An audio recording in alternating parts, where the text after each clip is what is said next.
like I can email you this document today, and you have a land trust. Yeah. So some people think like, where do I gotta go get a creator? I gotta go to do it. They're thinking living trusts. Yeah. Right. So you create this document, and in the document you just say who's the beneficiary.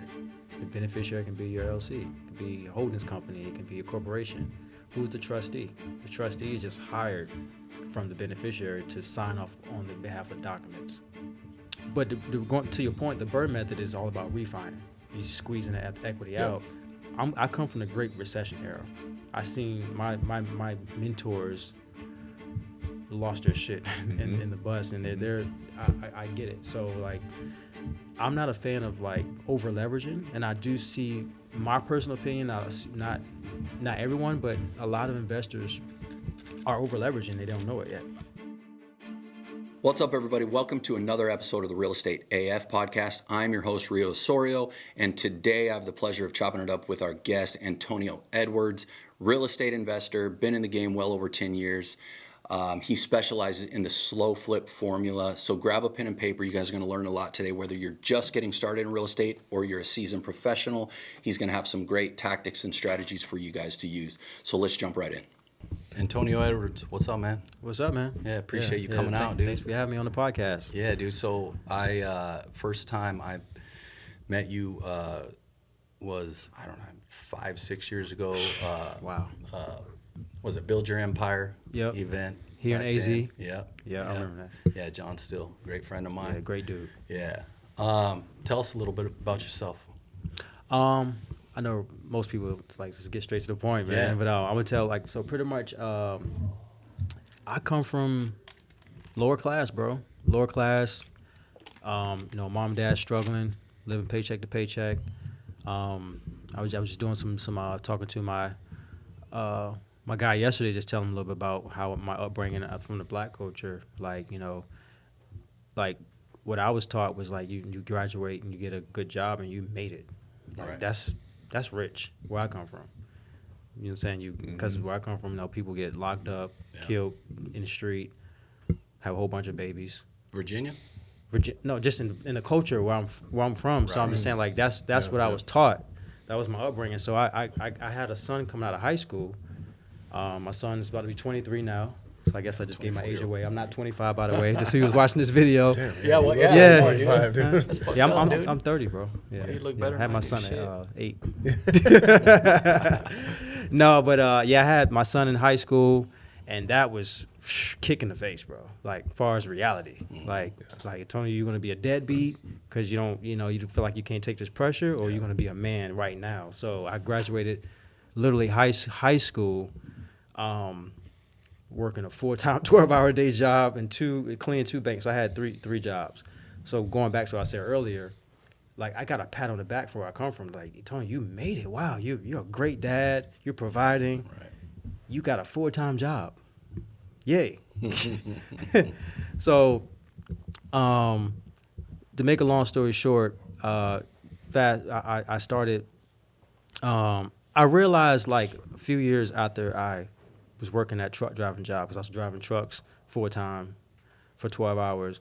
I was like, damn, I'm not good at taking orders, because I used to be late like a lot of my days, and they'll write me up, or they'll basically tell me like, Tony, if you're late again, we're gonna fire you. Right. So I was like, I gotta figure something out. I started doing music. I was doing beats, going to the studio, selling beats on the side, but I also started selling pounds of weed. So I was breaking down. And I'm not from the street. I come from the hood, but I've never been street. So that shit was not from me. But I just saw the money behind it, and the people my environment, the people I was around. I was like, damn, like, so you're getting it for that price? And I was just always a numbers guy. I was like, get it for that price, you can sell it. So I ended up quitting my jobs and doing music full-time, making beats in the studio, and I was selling these pounds of weed. I was breaking them down to onions, and I was selling them to the people in the job I just quit, because it was mostly all smoking weed. Yeah. And I was making money that way. And it quickly became a dead-end road for me, because my house got shot in twice, and I got robbed. Well, my cousin got robbed, which was my connect. Right. My cousin was my connect. He was the one that was always in the street. So that was my connect to getting like pounds for like, I was getting them for cheap for like, this was like 16, 17 years ago. I was getting it for like $500, $600, depending on the grade. That's cheap.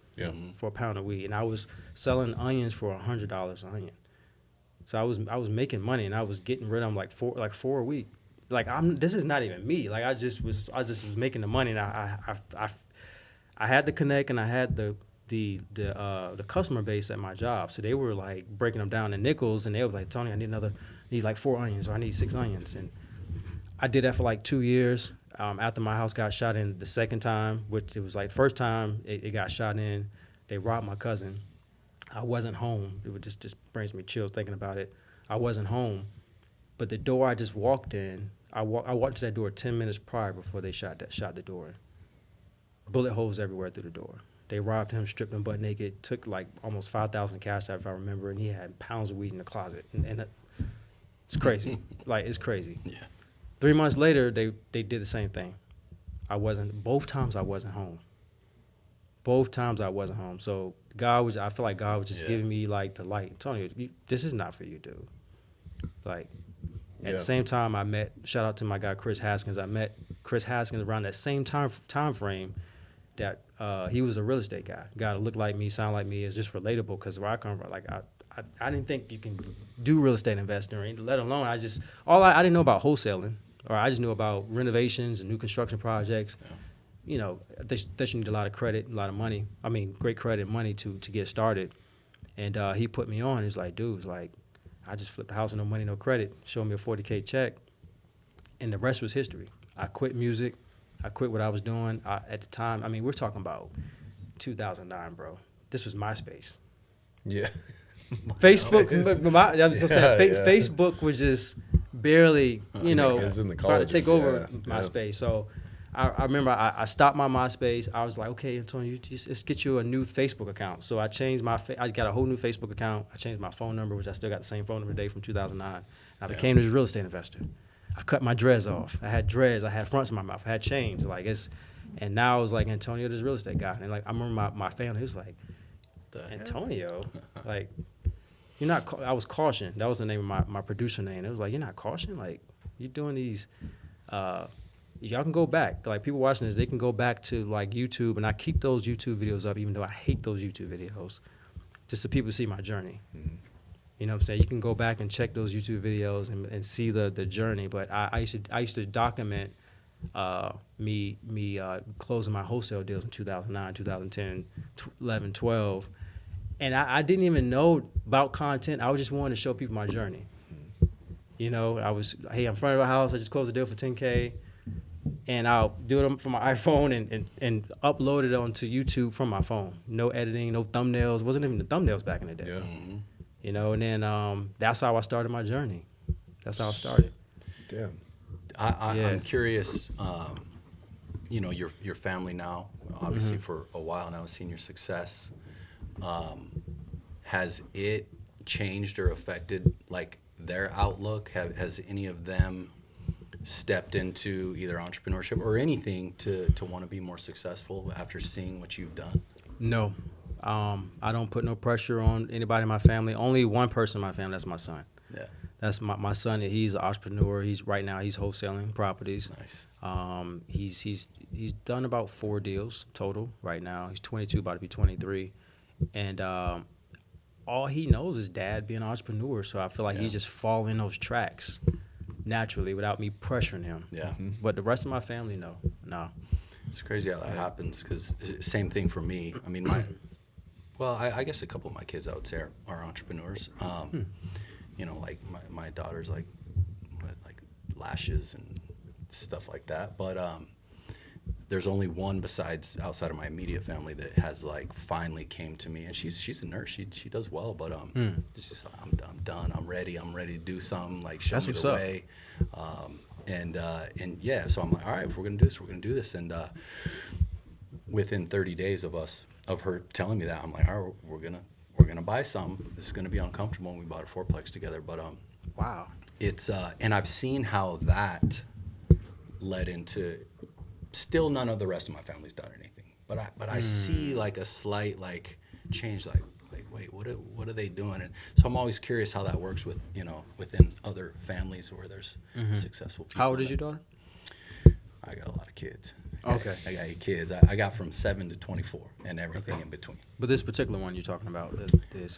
So this is my niece that we bought something. Okay. Yeah, Gotcha. she's 27 now, I think. Wow. Yeah. Man, good for her. But yeah, dude, it's, you know, the family dynamic is just, it's interesting to me to see how that works, because it's like, yeah, you've basically shown them the way. Yep. But that fear, dude, that fear and that complacency just holds people tight. My therapist told me 2 years ago something I never forget. It was just a bar that it's always gonna be instilled in my brain. She said, Antonio, some people are okay in their trauma. Some people are complacent in their trauma. Yeah. And just let them be. I totally believe that, 100%. You know, Absolutely. so you just let them be, then they'll be happy, and you're not putting expectations on. I was talking to Steve Train yesterday. We're talking about expectations, and my son told me, I just found this out a couple years ago. It's like, Dad, like I've just all this long time, like I feel like I was never good enough for you because I'm trying to meet your expectation. You're putting this pressure on me and I'm like, damn, like that hit me because it was never intentional. But I guess maybe the pressures I'm putting on myself, I was naturally like putting on him without me thinking about it. It's easy to do. You know, Parenting's which the hardest traumatized thing. him. Yeah. So he had to go through healing, and he had the courage to finally, out of all those years, let me know how he felt. Yeah. That's powerful. Yeah.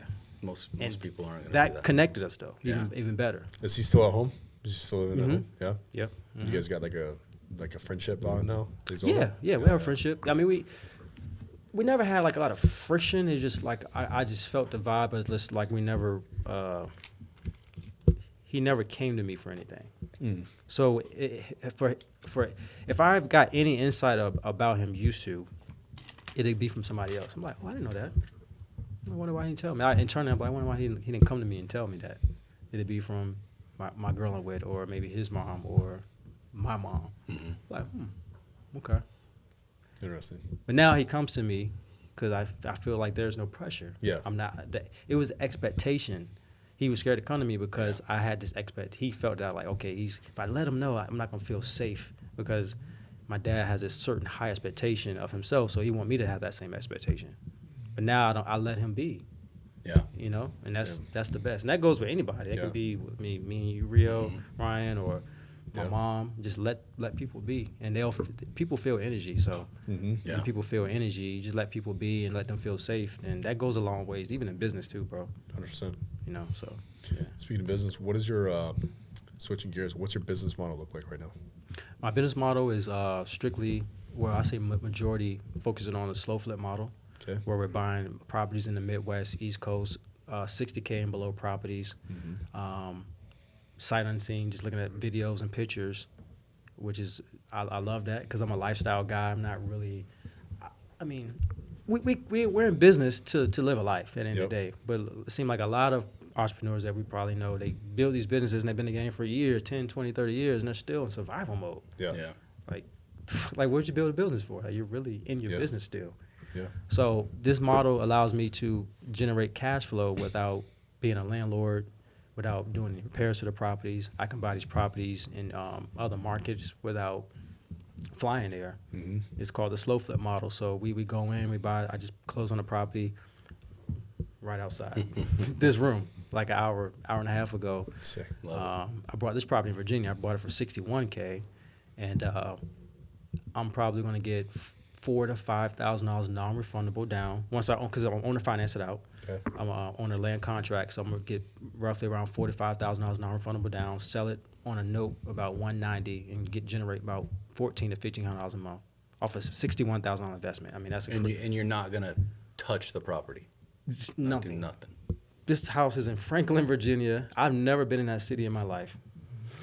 So explain. So you bought it for 61 cash, I borrowed private money. borrow private money. Okay, so you I put borrowed pri- $65,000. Okay, so you put that on there. Borrow 65,000 to take for closing costs and stuff. Do you take an acquisition fee? No, but I walked away with almost $2,000 for closing costs and all that stuff. And what was left over? After the 65, Yeah, that's where the $2,000. 2,000. Yeah. Yeah. So do you consider that an acquisition? To me, I do. Yeah. You're right. Yeah, That's what I'm yeah, saying. You call so it that. Yeah. Yeah. So you Yeah. take an acquisitions fee up front, pay yourself a little bit on the front end, Right. and then somebody's going to come in buy it for 190. Yep. Is that comps, or is that just because you can inflate the price due to seller financing? I could inflate the price a little bit due to seller finance. Got it. Great question, because these people can't go to a bank to get a loan. Of course, yeah. Yeah, so we're- I'm we're- saying more for the Yeah. audience because I Yeah. know exactly where you're going Yeah, with this. we're selling the financing. Got it. So I'm not a landlord. Some people might be looking at it as like, okay, so how are you able to not do repairs? Yeah. And I'm selling the financing. I'm Yeah. not renting the house. Yep. There's a huge difference. So, how are you setting up your notes with your private money people? Is it just interest only, and then you're going to refi them out? That's a great question. This is a unique deal I just explained because this is crazy. Because it's always a good problem to be in when you have multiple exit strategies. Mhm. So when I borrow that private money, and my exit was to hotel the deal, right? Literally. So I was like, okay, I'll hotel the deal. 'Cause I could put it on the market tomorrow for like $100K. Yeah. Or Monday or whatever the case may be, right? For $100K, doing no work. So hotel, if people don't know what that is basically just buy a property, do little to no work. In this case, I do no work and stick it on the MLS the next day. Yep. Yeah. And then I sent it to my marketing team after I had all this structured, private money and all that. And I was like, Joel, just curious, what do you think I can get for this? You say about 190, 45K down, 14 to 14.95 a month. It'd be gone in 7 days. I was like, damn. I was like, this might be a good slow flip. Yeah. He said it'd be gone quick. And he actually followed up with me today. He said, what are you going to do? And I was like, man, I'm stuck in a hard spot. I don't know if I want to hotel it or slow flip this Yeah. bad boy. So I intentionally borrowed the private money because I was going to hotel it. But if I was a slow flip, I probably would have bought it cash. Yeah. So tell me, because you were just talking about how you set up your seller financing, that it's different, and why you do it the way that you do it. The question is, why do I set it? You said the land contract instead of like traditional. Oh, seller okay. financing. Yeah. So with the we do a formal owner financing, which is land contract. Some people call it an agreement for deed or installment sale. The reason why I like that method versus the traditional seller financing is because traditional seller financing, you're actually giving that deed over to the next party. So they have the deed. So I'm basically out the driver's seat, right? I still no leaky toilet call, and I'm not dealing with repairs, Right. but I always want to be in the driver's seat. With the installment sale or the agreement for deed or land contract, I still control the deed with the owner financing method. Gotcha. Meaning, if they default on the payments, I can still evict them like a tenant. Versus on this side, the traditional owner financing, you have to go through a full-blown Right. foreclosure, which can take 12 months. In Birmingham, it's like 18 months. Yeah. Damn. You know, on this side with the eviction, it's 2 to 3 months. Yeah. So, in that case, 2 to 3 months. So let's say 2 to 3 months of no payment, right? I even with this model, I don't fly to doing evictions. I pay an eviction representative $500 to evict them. So just say it takes 3 months to get them out, full blown eviction. Then my marketing team will go in and they'll market the property as is, where is again. Resell it. In most cases, I'll get more down payment and more monthly because that person probably fixed up the house, so it has a little bit more value than when I originally brought the property. Nice. Yeah, it's just easy to scale. It's an easy, Yeah. scalable model versus somebody who's going in doing the Bird method. But how are you? Because I know most private money investors want their money back quicker, right? So what are you doing about that? Like you just got 60 grand. How are you going to get that person back their money, and how fast? I'm gonna pay them back in 4 months. Got it. I'm paying back in 4 months. Again, that's a very unique one because I don't do that for all of my slow flip because Yeah. my intention was to hotel this. Got it. But I'm still gonna pay them back in 4 months. I did a balloon note where I'm not making monthly payments for the 4 months to just pay him his principal and interest back on the back end in 4 months. But I just if I decide to keep it, I'll just pay him back in cash. Got it. But to your point, in 99% of the time, I'm borrowing. If I'm borrowing private money, I'm borrowing 5-year 12% money, on purpose. Got it.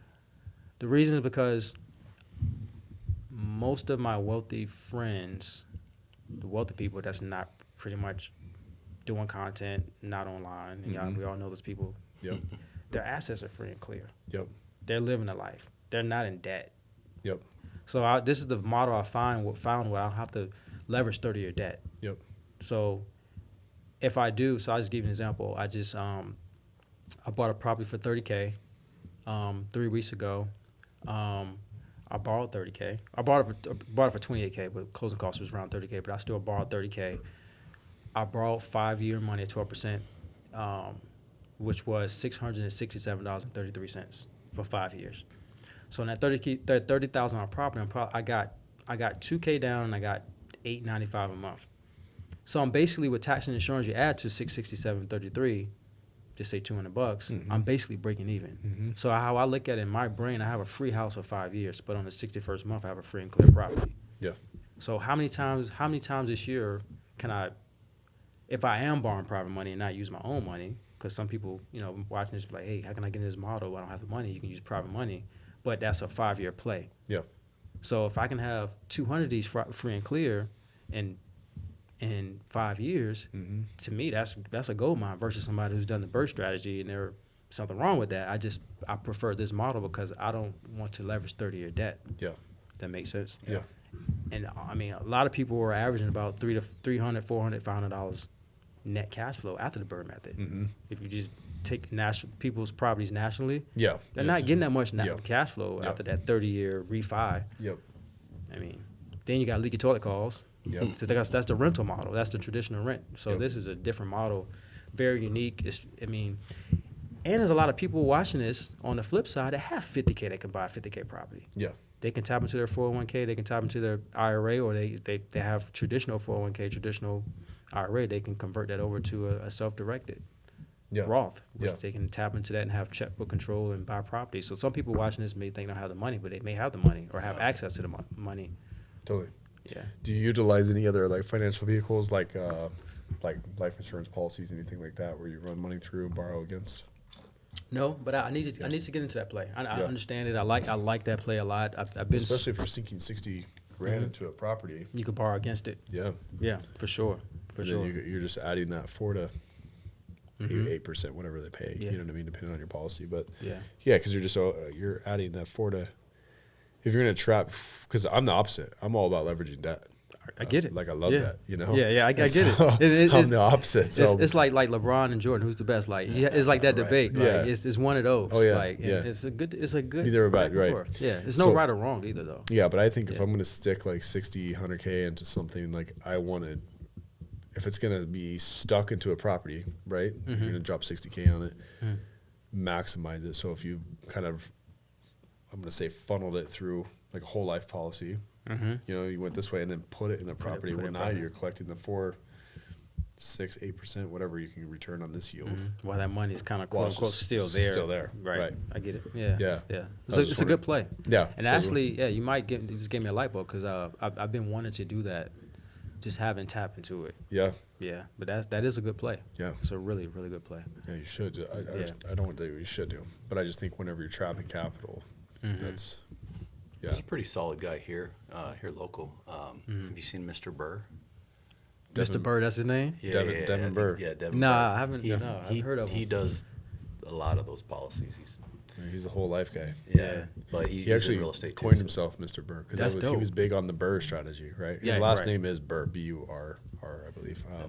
And smart dude. But then during COVID, he went down the whole rabbit hole of learning about the whole life, and now he teaches it. Like he's smart, like one of the smartest dudes with it. So The reason why I'm not a fan of one of the main reasons why I'm not a fan of the BRRRR, obviously I'm not a fan of renting, yeah.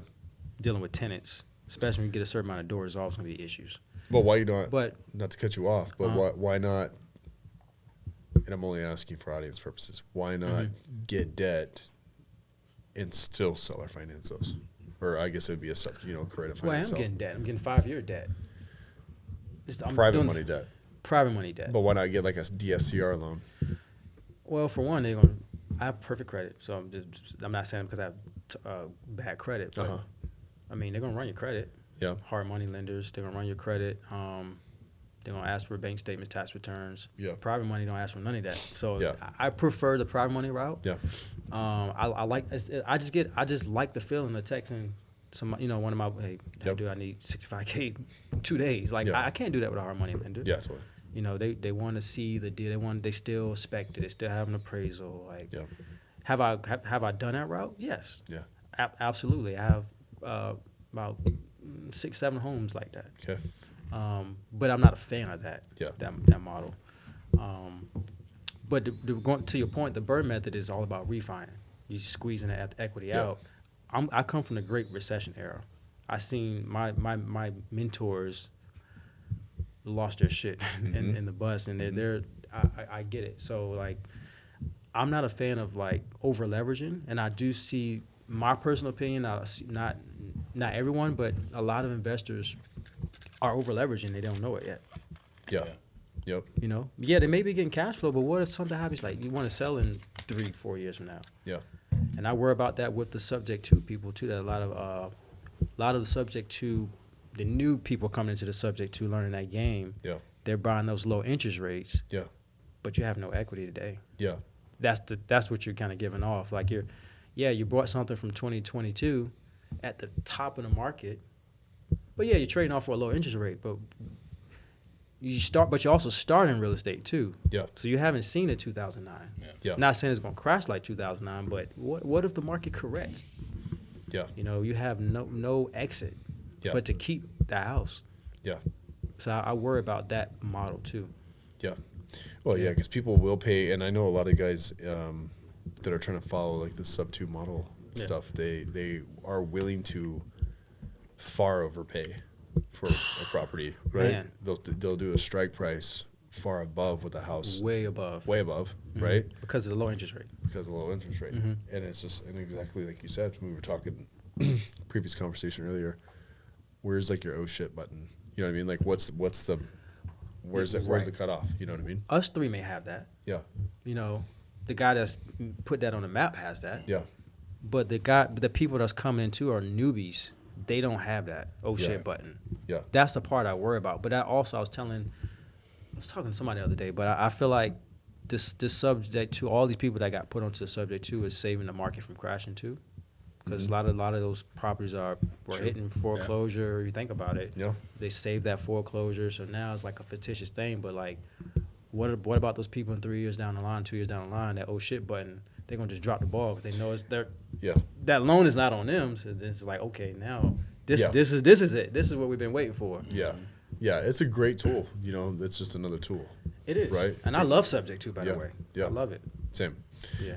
It's a great tool, but yeah, I think a lot of people are getting into some sketchy spots with it because over inflated purchase prices. Yeah. Getting excited. I've seen last year 4 people dropped the ball on the Subject to their brother. Like I can't do it. Like I'm cool. Yeah. They just got in a hard spot. Just Yeah. dropped it. So now that seller who sold it to you, seller financing, now they're in a bad spot. Yeah. Yeah. They just let it go. Mm-hmm. Like we're gonna see more of that probably. So, are you doing anything else like wholesale? Like to have a wholesaling operation. Yeah. Are you doing? No, I stopped my wholesale operation in 2020. Okay. It was probably the best thing I could have done. Like, Yeah. yeah, I mean, wholesaling is great. Yeah. It's amazing. It's impeccable. It's just it's a survival mode business in my standpoint. Even when you have the infrastructure, it's still a lot of pieces of the puzzle. It's a fast moving game. And the taxes, dude. Yeah. The taxes, like you make $1 million, you're gonna pay $400,000. Yep. You know, unless you got a good CPA or whatever the case may be. But, I mean, I wholesale like if something falls in my lap. Yeah. You know, something hits the DM, which I do have. You know, people wholesalers they'll send me deals in the DM, and like, okay, I got a buyer for it. A lot of times I'll close it and wholesale it though. Like, Oh yeah. like that Yeah. property, like I intentionally told you about, I bought for 61. My intention was to wholesale it, but I close on my properties. So I was gonna close on it with the private money. Yep. And put it on the market, but then my guy Joy was like, you could slow flip this and get $1,400 to $1,500 a month, and I was Yeah. like, damn, that sounds great for 61,000. Yeah. Yeah, Yeah. That's because I think Virginia just passed the laws where you can't assign, right? yeah. Is it Virginia that just passed Yeah. those laws? Virginia. Yeah. It's loopholes. It's Oh, always yeah, there's something. loopholes So to I everything, come right. from the game where I 2009. I shout out to Chris Haskins again. He put me onto his play early. Because for 2009 there was a shit ton of deals on MLS. Yeah. Yeah. You could be a newbie, never done a deal, go on to MLS, get a house, and then I could wholesale it to you as my end buyer Yeah. and still make 10, 15 grand. You was Yeah. okay with that. So but you can't wholesale or assign bank-owned properties. Right. So in 2009 area, I learned the land trust play. So the same, getting to your point about Virginia passed this law, you could just put the property in the land trust and assign the beneficial interest of the land trust Yeah. over to your cash buyer. But the land trust name, just say the property is 123 Main Street, you put the name of the land trust 123 Main Street, that's on public record, 123 Yep. Main Street. Yeah. But don't nobody know who the beneficiary is of Yeah. the land trust. Yeah. I could just assign that over. Yeah. So that, I mean, that to me, that's one loophole or a way around that Virginia guideline, which Yeah. it's always a way. There's Oh, only, yeah. It's like Yeah. anytime one of these states puts up new laws, everybody has like panic, and it's just like, dude, we do the same shit in all these other states. Double close it, Right. land trust Double it, close whatever You it got is. transactional funding. Trans- if you yeah, need that's what I'm that. saying. Yeah, Yeah. transactional funding, Yeah. and that opens up a whole other business. That we're starting to go down that path is the transactional lending. Let's talk on that, bro. Yeah. I mean, like, I'd like to collab on that. Yeah. Yeah, that'd be cool. Because that is, all these states we're seeing a lot, like in North Carolina and stuff, where a lot of double closings and stuff like that. And even as the big assignments, or even if you start messing with hedge fund stuff, right? A lot of those guys don't want to buy off an assignment contract; they want to buy strictly off a purchase contract.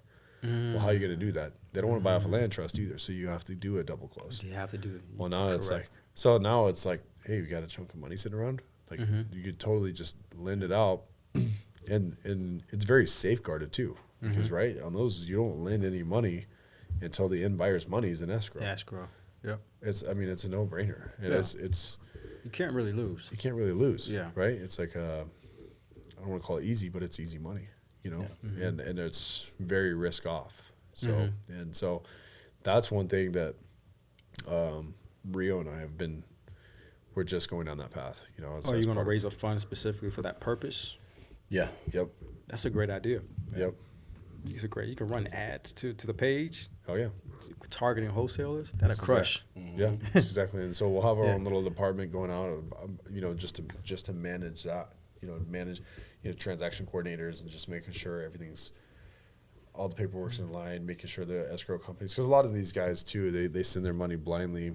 I've seen in the past to these escrow companies, and it's like the end buyer's money wasn't, and it's like, oh shit, Ooh. Damn. But you do have that protection. You get a deed of trust, you get a promissory note, and then you also are safeguarded as long as you can ensure end buyer's money's in. It's like great money. Yeah.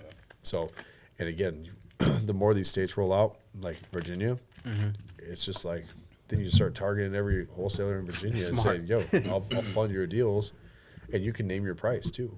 You know what I Yep. mean? And I'll they'll do do it it. for 1 point. I'll do it for a half point. I'll do it whatever you want to do Yeah. it for. And you do that at scale, man. Yeah. Yeah. Yeah, you just start In volume. So Volume. yeah, that's what I'm saying. It gets crazy. Yeah, you fast. get crazy. Yeah. Yeah. Yeah. Would you? Cause you wholesale a lot, right? Would Would you stop the wholesaling business if it got crazy on the transactional funding I side? mean, the transactional lending is wholesale is great. Like you were saying, but it is very transactional, and it's kind of a moving target, and so that's where you have to have good operations, where it's like you have to have basically your finger on the market, the pulse Yeah. at all times. You know what I mean? Where's what marketing method's working? This week it's cold calling, next week it's text messaging, and you can't do text messaging anymore, right? Yep. That's the I hard got part sued about with that. Yeah. Yeah. If Me we too. we just paid we just paid someone what? A lot. He said Well, a I still lot. haven't paid the lawyer yet, so it'll probably be like $8,000 when it's done. Yeah. Yeah. So I mean, it was just for one stupid message, right? And so, yeah, and that's the so wholesale can be good. We do good, but I personally like the lending side.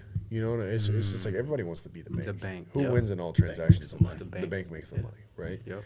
So it's like if you can be the banker, and then you're supply and demand, right? Too. So it's like you're going to be more in demand as a transactional lender than a wholesaler. There's a wholesaler on every street corner, but it's like the more regulation that comes out, Yeah. the more in demand you're going to be for money, right? As a transactional lender. So that's where what excites me is seeing the demand for the transactional lending.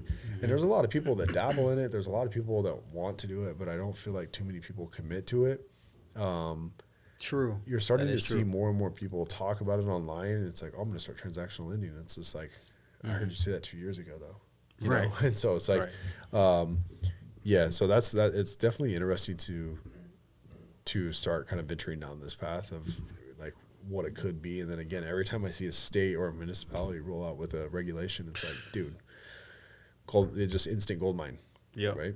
So, and a lot of people they either don't have the knowledge of land contracts like you're talking about, or they don't have the want. You know, it's the easy button to get a transactional lender. It's just like easy, right? It is really easy. It's really easy. It's because As long as you got your A to B and B to C, right, obviously. right. Yeah.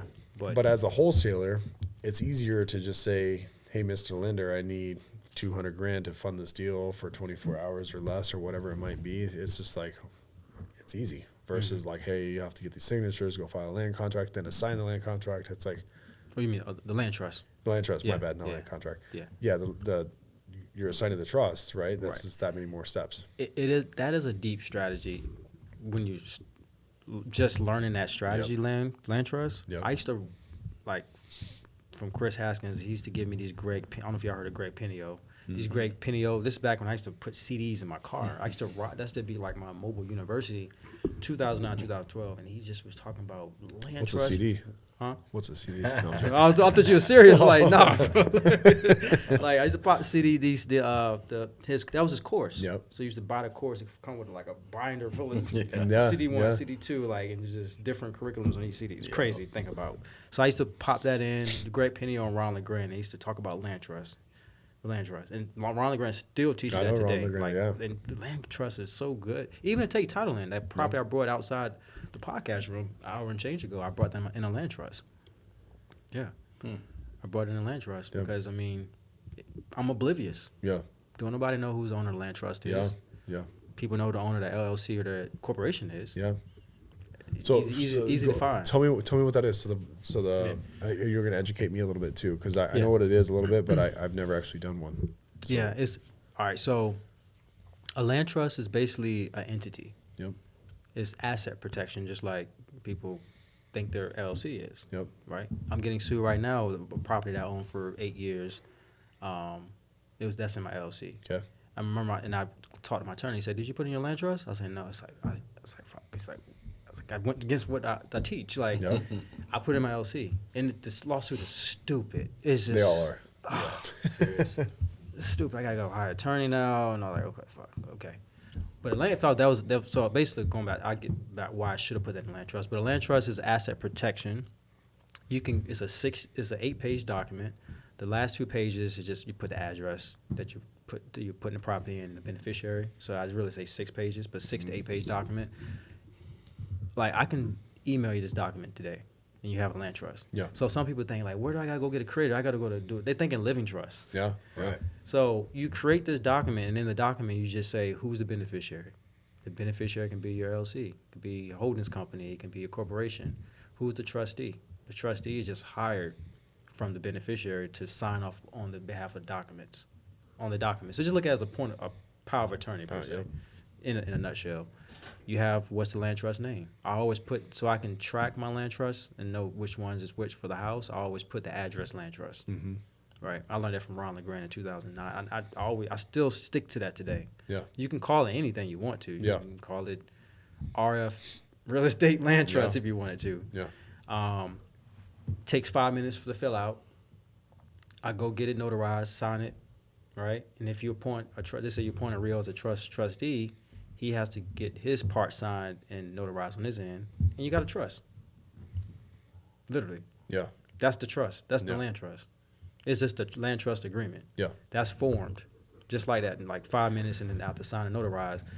So, you know how you put your company as a buyer, Mm-hmm. it'd be the address or the name of your land trust as the buyer. Yeah. And then the trustee will sign the purchase agreement, the closing documents, and then on title, the title company will ask for the land trust agreement. So you send them a title, you send that to them, and tell them don't share with nobody, right? Because I don't want nobody to really know who's the beneficiary of that land trust. Yep.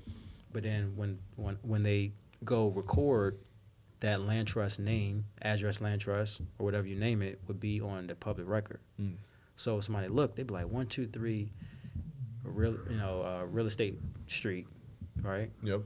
Land trust. That's the name of the land. Like who knows? Yeah. you're so oblivious. Yep. Any predator, any creditor can't find you. Anybody. I mean, I was watching the beef with Cesar Pena and was it Cesar Pena and DJ Drum? Oh, yeah. That whole debacle going Yeah. on with all them lawsuits, all them companies they had in land trust. Nobody would they. I'm like, yeah, these dudes are. That's that credit guy, right? One of them. Or he was Cesar partnered Pena. with him. Cesar Pena was a real estate guy partnered with DJ Drama, right? DJ Drama. Yeah, but they were partnered with that.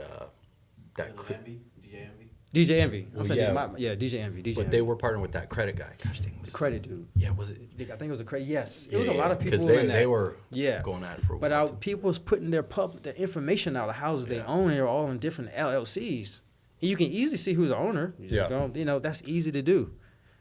If those properties in land trust, nobody will never find the properties they own. And I'm not giving a loophole to scam people, but I'm Right. just saying they would have been oblivious. Yeah. But being that they're in their LLC, you're not private. But isn't when you file it and it says beneficiary is, Mm-hmm. say, Ryan LLC, Mhm. right? That's public record. No, No? just the name of the land trust. Really? The beneficiary is just in the land trust agreement. But don't the recorded documents show, you know what I'm saying? Like they you don't look- record the land trust. Hmm. It's just for you and your file only. Oh, really? The title company may ask for the copy of it. But that doesn't actually go on your recorded document. No, Oh, sir. shit. Okay. It's killer. Yeah. So you're already buying properties in your LLC or your corporation. Right. Just make that a beneficiary and make the trust a buyer. Yeah. Nice. It's killer. Yeah. They see the name, the land trust name. It's impossible to find Yeah. the name of the land trust. Yeah. That's wild. Yeah, it's a killer way for asset protection, man. Yeah. Mm-hmm. How many how many properties are you picking up right now monthly? If you still kind of hard at it, or you just Yeah, between me and my clients, I'm picking about 10 a month. yeah. Mm-hmm. Yeah, 10 slow flips. Yeah. Slow flip properties. That's it. Yeah, That's good. straight from the MLS, straight from wholesalers. That's it though. Zero- Like, that's all you. Like, Zero that's marketing. Your line. Mhm. That's Zero. sick. From the real estate side. Yes. Yeah. So you say you and your clients. What do you mean with your clients? Yeah, so my clients come in. I call it the cash flow innovator program. So basically, the cash flow innovators they come in and it's tons of people out here. Like I said earlier, that have money sitting around. They're just scared to put their money out there, or, Yep. or they don't have the education, maybe something. Yeah. So I bring this program to them, which is like a turnkey program to own real estate in the markets I'm already buying in. It's already vetted. They don't have to fly there, so they don't have to learn a process of like dealing with contractors. But they love the idea of owning real estate and generating monthly cash flow, right? So this program is they come in. It's like we bring your property guaranteed. My marketing team fills a property for you. You don't have to fly to these places. I have my eviction representatives already set in case the worst case scenario happens, which is still kind of in the driver's seat. And then we set them up with the land contract structure, right, which they just sign on DocuSign because it's their property they're owning in a land trust, because I have them put properties in a land trust, by the way. And the cash flow, how we set them up with Apartments.com, their occupant pays them on Apartments.com, where their monthly cash flow goes into their bank direct deposit. So it's a 10K program. I mean, my clients love it, and I just had a guy yesterday say I want 4 more of those. He's an actor in LA, and he said he's like, I got like 6 more people that want to come on board. Yeah. So I'm technically wholesaling the property. So that's Yeah. my wholesale. Okay. Yeah, that's my wholesale. Okay. So Yeah. what do the people get for 10K? Exactly all I name. That But is that for like one property? Is that for, I do 1 or I do packages of 5, packages of 3. Yes. Gotcha. Okay. Yep. Yeah, we're talking about. We have some Yeah. similar like Yeah. marketing plays like that. So I mean, that's in a sense what wholesale automation is. Yeah. So I also have a CRM form, Cash Flow Innovator, where they get to see the stages of where they at in the program as well as slow flip properties. Like it's like a deal section where they get to see the slow flip properties in the app. So, but yeah, it's a full infrastructure. It's like turnkey. I mean, I'm guaranteeing them a property, but not just a property. I'm getting them 20 to 30% cash on cash return. Because my avatar, I'd rather somebody have cash than somebody I got to you come to the program, but now I also got to go find your private money, Yeah. which I used to do that in the program, but it kind of got like a headache for me because that was like an extra task. Oh yeah. Right. But there's a lot of people out here that got cash. I Yeah. mean, that fits this type of model. Yeah. Well, You know? and that's the thing is Yeah. they're busy. They don't have time to find That part. They don't have Yeah. time Busy. to learn real estate or find the deal. How do I find the deals? Where do I go? What's good numbers? You know, because that's one thing that I always get asked is like, how do I know if a deal is a deal, right? And Yeah, it's it's just like, fear. A lot of it's just fear. Like you're too scared to pull the trigger. Right. Man, I gotta lose my Right. money. Like, Yeah, and this is not hard to determine if this is a deal because like you're buying it for $45,000, yeah, you can get $1,000 a month. yeah, Is that a deal or no deal? Well, If you know you can get $1,000 a month, $3K down, and pay 45, you don't have to calculate that. right. Like, Yeah. But That's a but deal. to some people, they do need to calculate that. Like the You're people right. that You're it's right. just like shit. I'm going to risk $45,000 like to make 1,000, and it's like to you and I, as That's- people in real estate, like damn, that's good. That's really good, right? That's impeccable. Yeah, I mean, this is not crypto where you can't control. I can control that 20 to 30% cash on Oh, cash yeah. return. Like this is, and it's real estate, so you get a bulk of these. I mean, I can be talking. I mean, I'm not a professional in taxes, but now you're talking about cost segregation. Like it's tax loopholes. on Oh, here yeah. that you can't get in other asset classes. Yeah, nothing else. But yeah, I mean, I love the model. I'm not sitting here today and saying that I'll never go buy a 200 unit apartment building. Yeah, Maybe.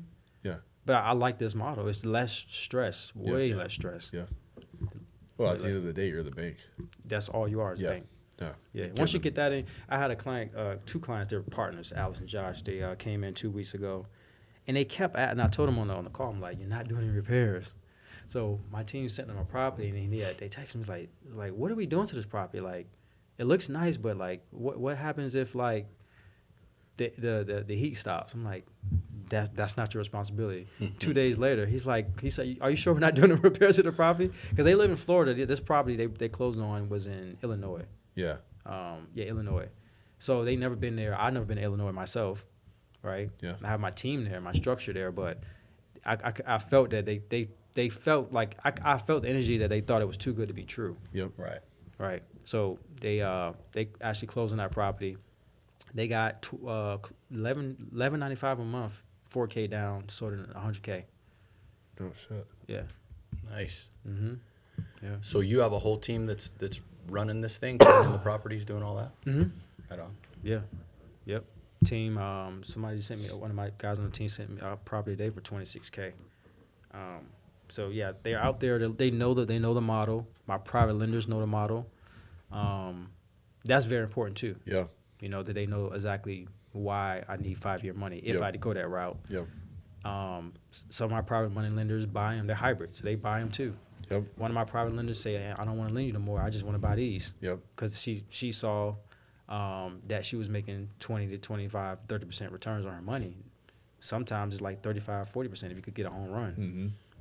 So I lost a lender based off the slow flip strategy. Yeah. I swear. Like, But now Yeah. can you feed her properties? yeah, Yeah, exactly. I have. Yeah, I feed her okay. properties. That's cool. Yeah. Yeah, Yep. that's the way to do it then, I guess, to Mhm. recoup some of that. Yep. So Yeah. where do people find that program? Your link in your bio or what for Cash Flow Innovator? Yeah. So cashflowinnovator.com. They can go get on the early bird list. Yeah. But if you want to know more about the slow flip, to go to slowflipformula.com. Slowflipformula.com. Yeah. Talk to us. Damn, that is. Slow man. flip You said it all formula. fast. Dang, Yeah. SFF. Yeah. You practice on the mirror every morning Nah, or what? no, I've been. Yeah, that's crazy. Slow flip formula. I ain't never know there was a tongue twister. Yeah. Dope. So what's the end game here for you? Just keep doing this and just The end game is for me is philanthropy, right? I used to do that. Shout out to Matt Andrews. You probably know Matt Andrews, right? I don't know. I'm not sure. Okay. Doesn't sound familiar. Okay, yeah, he's been in the game for a minute. Okay. Great guy to know, by the way. Great, rare, one of the rare guys in the Yeah. business that's like solid. Yeah. But yeah, like we used to, just did a lot of philanthropy work in Haiti, Kathmandu, Nepal and Asia. Built chicken coops. Like we've done all types of Yeah. stuff. But I want to get more into that side, just giving back, because I did a reading, which confirmed what I knew, but just really gave me on the path of my purpose. And like she said, Antonio, your path is making an impact. Like that's your purpose, is impacting people, and impacting people is financial too. Yeah. But I also like that side. It makes me feel a lot better when I'm feeding the homeless. Something about that feeling. It's almost selfish. It's almost the most selfish thing you can do. 'Cause Yeah. it makes you feel so good. That's my end thing. I still feel like I'm in my business a lot, which I'm pretty sure y'all can relate to that. And I don't want to be in my business at all. And I know slow flips is the way. And I also believe me working on my SaaS program, I believe, which is not real estate based, but me selling that in the next 3 to 5 years is like, that's going to be a big ticket for me. Yeah. Yeah. Good. Yep. That's good, man. Mm-hmm. How many properties do you currently have?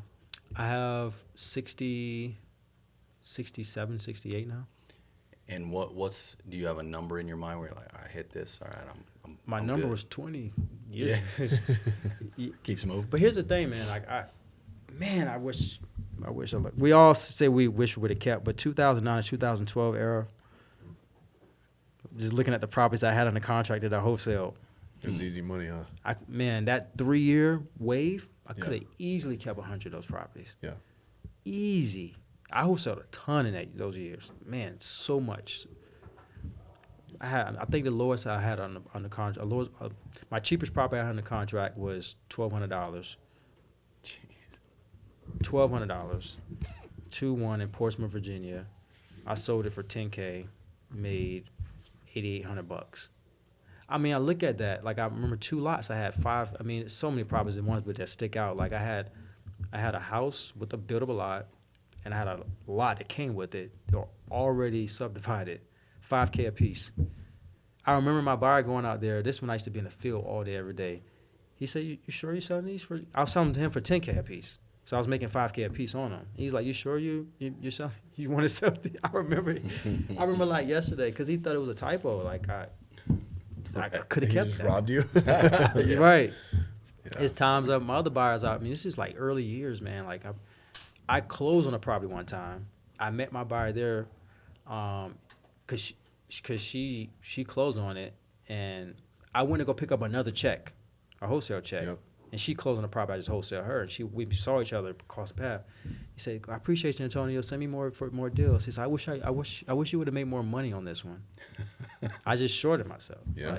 But I could have kept that because I had it from the it was a 4.2, pretty much renovated. I had it in the contract for $19,000. Oh, This is the era we're talking about. Great Recession era. yeah, Like, yeah. Those all keeps. Yeah. So My first house I bought in 2009, and I sold it first cash offer I got like 3 years later, thinking I was rich. You know, it's just like I was like 21, Yeah. dude, and I sold it and thought I was rich. But yeah, I remember those days, man.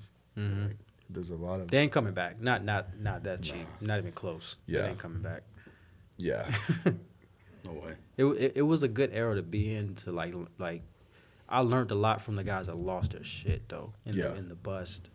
Like they was telling me like the what ifs. Like it was not called the burst strategy then, but people were doing that strategy Yeah. back then. Yeah. What's caused them to lose their businesses because they were doing the refis and getting over their head and over leveraging. yeah, Like yeah. That was but you could also get like second mortgages and like yeah, you can. high leverage debt and sort of crazy stuff then too. Yep. That's not available. Not as much available today, I guess. Yeah. But man, that's. So Wish I you- could go back to those days. So did you just have the one son? No, I have like my kids. Yeah, your kids. I have 3. Okay, 3 Yeah, kids. So is the goal to pass everything down to them? What's the goal there? Yeah, well, yeah, but the goal is to teach them the ropes. Yeah, for so they- one. so But they yeah, don't like burn it definitely. down. Yeah, pass it down. Pass it down to my other half, Legacy. Marissa, and well, I mean, I guess depends. Yeah, but this we don't know who's gonna be living, but you Sure. know, but yeah, that's the goal, to pass it down to the family. Right on. Yeah, that legacy and that wealth, you know. Yeah, of course. Yeah. Let's wrap this up. Yeah, dude. No, man, I appreciate you coming out, dude. Yeah, thank you. Yeah, Thank you, man, real. for real. Like, Thanks, bro. Yes. you're a real man, one, right. dude. Like you've been in the game for a long time. You've been consistent. You've stayed around. I haven't Yeah. seen you on Baller Busters. So Yeah. I said this yesterday. All right, so this is how I got connected to Baller Busters. So I bought my Lambo 4 years ago, and the people that financed my Lambo, Who was it? Evan Paul. Oh, No, okay, yeah, they're local. They're local in LA. Local Okay. finance were. So this is crazy. So when I bought it, I posted it and I tagged Evan Paul. And you never know who's following you, so they may have sent it to Baller Busters, and they commented on my shit. It's like, oh, another one of those that's using this like Right. scamming Evan Paul. I was like, Baller Busters. I was like, who is this? And it was private. I don't know if you've probably been following so long, but I remember them being private. So I actually I hit a request to friend follow them, and the next day I refreshed. I'm like, okay, I'm on their page, and I was like, oh shit, it's like this is like they're calling out all the scammers. So I started fast forward. Last year, I got a call saying, "Hey, we need your car. You're late on your payments." I said, "What do you mean?" Like, they said, "We give you 30 days." I'm like, "I'm not late. I'm flying, like not even 1 second, like auto pay going out, boom, boom, boom, boom, like flying stars." My heart dropped, bro. I'm like, "What the fuck?" They say we're gonna need your car, or you need to pay us off in full the balance. I say, like, hold up, what's going on? So I called the actual guy that sold me the car in Evan Paul, and I found out he hasn't been there in a year. This is last year, so now it makes 2 years since he hasn't been there. So he was suing them because they did some shady stuff. And I got the T. He was like, "Yeah, Tony, like, I'm sorry." He's like, "It's quite a few of you guys that got funded through Evan Paul that are going through the same thing, and they have so many lawsuits going on because they basically raised a fund to finance." So I thought it was a bank, but it wasn't a bank. So they weren't paying their lenders. Is this the guy out of like Upland, California, or Rancho Cucamonga, Are California? you talking about? Is See, it- so we're his name's talking. an So, OC. so I bought my McLaren from that place. Evan Yeah. Paul? And the same. Well, it wasn't Evan Paul. That's why I was wondering if the connection. I can't remember the name of it now, but we got caught up right in that mix when they were getting raided. Bro, it was Yeah. crazy. They got Yeah. raided. They got raided. They That's were what I hitting- found out. They got same raided. thing. They were hitting me up. Bro, and like, I your drove shit's out not there. paid for. I was like, fuck it, I'm driving out there, bro. Yeah. The shit was empty. Yep. I was like, fuck, man. It's I gotta was be the like, same spot, right? Yeah. it Dude, has what to be is the the name of the damn it's, place? it's in OC somewhere. It's in OC in Orange County. No. No, this is in Rancho. Yeah. It's in Rancho. Right off the Cucamonga. 210. Yeah. Yeah. Wow. We had a Rolls Royce from them. Unless we had it's a the same McLaren. owners or some shit. And they came back and they're trying to take the cars and they're like, yeah, your shit ain't paying. What the hell are you talking about, dude? Right. It was a whole mess. So make a long story short, for some of the people that they probably use that route for like because they didn't have great credit. My Name accolades sounds was familiar though. Yeah. my accolades were great. I have 800 credit score, so I went to a bank and financed it out in 30 days. But that call scared the fuck out of me, bro. Yeah. Because I know for a fact. I was like, dude, whoever, I forgot who I was talking to, but it was a random call. So they basically raided, and some of the lenders got, and they got the data. They got all the customers, they got our numbers, emails, and they weren't getting paid. Yep. I was paying them, but they weren't paying. Some craziness, bro. Craziness. Yeah, dude, there's some crazy stuff happens. That's Signed up. what same thing they did. So we traded a car. Mm-hmm. How did we do that? We traded a car, and then they were supposed to pay that car off, obviously. So the bank's calling us like, "Hey, your car's not paid off. Like it's been months." And we're like, "We traded that months. What are you talking about?" Wow. They weren't paying it off because that guy was basically going under and he was keeping his cash. He wasn't paying his debt. Like you said, every 2 years. Every 2 years, and he was one. Yeah. That was a big one too, man. That was a badass plate, dude. Wow. Probably had to be 150,000 square feet, just exotics. Full of the nicest Got cars. shut Yeah. down, dude. Well, Yeah. that's crazy. But anyways, we got Yeah. off track there. But dude, no, I appreciate you. I'm happy to see that you're not on Baller Busters. Yeah, nah, not And, me. You're a real one, dude. Anybody? Thank you, brother. Yeah, Likewise. we'll go check you out. We'll put your all your information in the Yeah.